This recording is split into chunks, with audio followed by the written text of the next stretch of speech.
Then finally, we move into internal rotation. This one can be very complicated for people if you have an issue with this. So again, I like to start with this elbow bent. Again, my shoulder is in this position where it's on the side of my rib cage, so it's not rolled forward. Elbow is bent. I'm gonna bring this arm back. And now as I bring this arm back, what happens a lot of times is that shoulder dips forward. I need to try to keep that pulled back. And then I'm going to slightly unbend my elbow and bring my hand behind me. Okay, so I'm starting with my arm by my side. I'm extending my shoulder and then I'm turning that bicep in.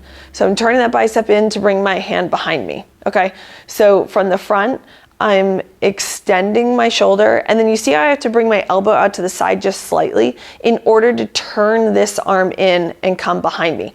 This one, do not force this motion, okay? So what happens is sometimes people will go like this, you know, they'll kind of just really try to round and compensate.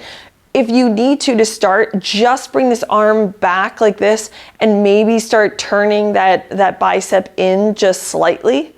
So you're just kind of grooving it in that position. So it'd be like this, where you're just like kind of coming to your back pocket. You're not necessarily bringing your hand behind you. Okay, so the goal isn't to necessarily just force this behind you. You want to make sure that you're extending your shoulder and slightly turning in. With these 4 different exercises, what I suggest is first start without using any weight. Just find that movement pattern. Teach your brain, okay, this is how I activate this rotator cuff.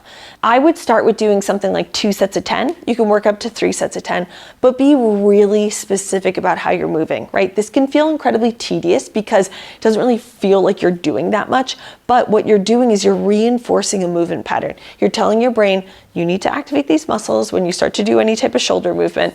So that's what's going to be really important, is making sure that you're reinforcing a good pattern. So be really specific about how you're going about doing these.